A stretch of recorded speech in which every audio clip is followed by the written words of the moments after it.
Welcome to the BreachLock Platform. This demo will walk you through asset discovery or the attack surface management feature, followed by data breach feature, as these two components are part of the asset discovery phase, whereby exposed assets and associated vulnerabilities are identified. Along the left side of your dashboard, you will find a set of features. When you click on Asset Discovery, you will find all the assets that were either discovered in domain discovery scans or manually added to your inventory. In this feature, the user is able to view the assets classified as domains, subdomains, IP addresses, IP blocks, and asset groups. Each asset will contain slightly different information, but under domains, for example, the user will see the name of the domain, the scan status, asset labels, whether it was auto-discovered or manually added, subdomain count, ASM count, and vulnerability count, meaning the number of vulnerabilities automatically discovered on that domain.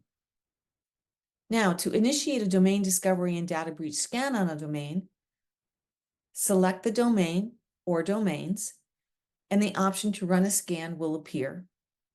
Click on Run the Scan, and a Run Scan box pops up, and the user will have the option to execute either a domain discovery or data breach scan in real time or scheduled. For domain discovery or data breach scans, simply click the Run Live to run the scan immediately, or click Automated to schedule. If you click on Automated, a schedule will appear below, whereby the user can designate the month, the week, hour, and minute, and the frequency, such as daily or weekly or monthly, that the user would like to run the scan. Under subdomain for each asset, the user will see the scan status, of course, the subdomain, scan status, in this case, W stands for web scans, and the green ring signifies the completion or finished status.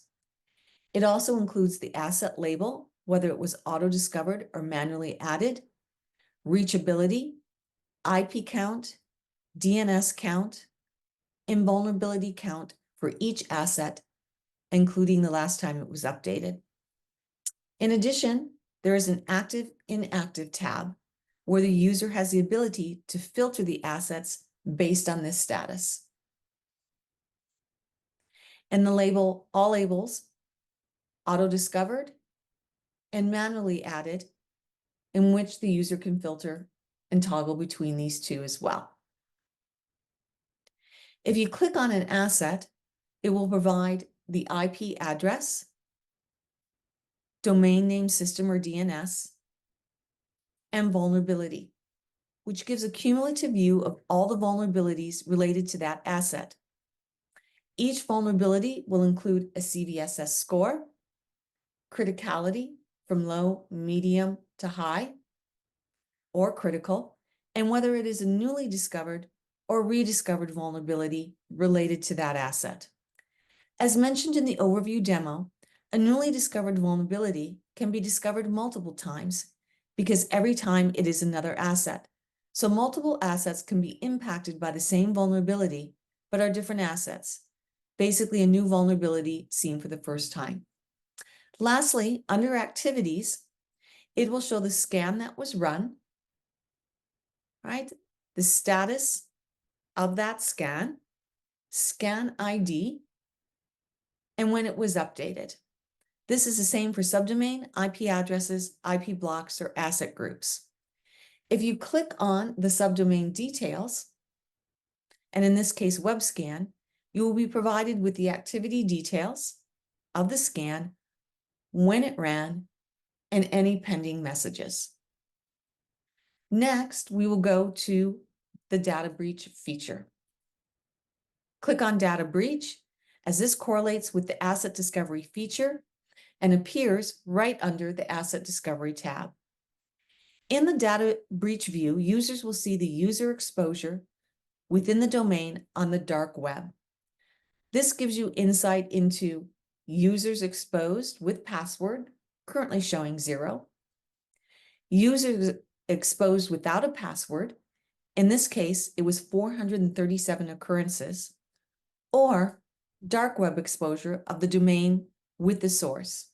Again, 0. If user exposure was found, it will be labeled along with the potential threat actor, source, or when the exposure was last seen. The user can also see the monthly distribution of data breaches on that specific domain for the year. This concludes the demo for asset discovery and data breach on the BreachLock platform. Thank you.